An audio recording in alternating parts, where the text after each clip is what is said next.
A lady who has lost her uterus in the first delivery, now after a few years, she wants to complete her family, she wants a child again.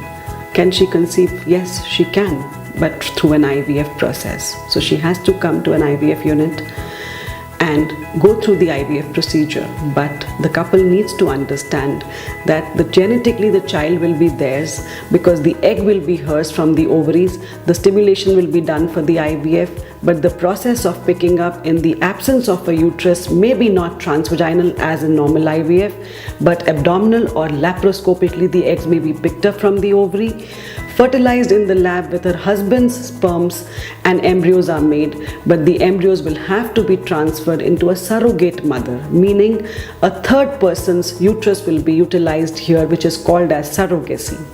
Now a surrogate can be brought in by the couple from within their known relatives or family, but the IVF center needs to ensure the legal part of it, that the contract is made between the commissioning parents and the surrogate and her husband. Between the four of them, the consents are taken and an agreement is made, and as per the law, the child will be given to the commissioning parents always. So legal agreement needs to be looked into it, and if the couple does not have an option of bringing a surrogate from within their family, better to go through an agency which will give them a surrogate and charge them the professional fees with legal agreement made again, and the IVF center ensuring all the formalities and the consents properly and transferring the embryos into a surrogate mother and getting a child and helping this couple complete the dream of having a second child or completing their family.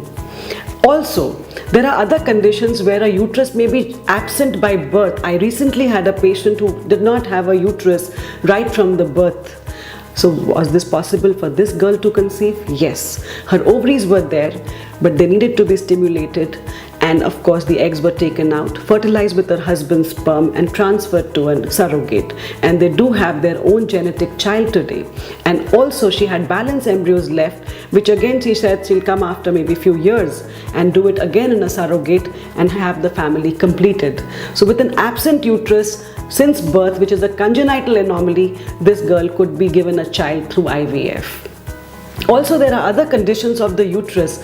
Maybe it's a bad endometrium which has been damaged due to tuberculosis or some other infection in the childhood, or maybe in adolescence, or maybe post-marriage or any time of her lifetime. Or maybe there are conditions like fibroids uterus, or maybe she's had a uterus which has given her multiple abortions. Surrogacy can be looked into, and of course it is legal to do surrogacy, but through an agency with proper legal contract, an IVF center taking the moral responsibility of ensuring these formalities and these legalities, and the couple can go through IVF and have their own genetic child.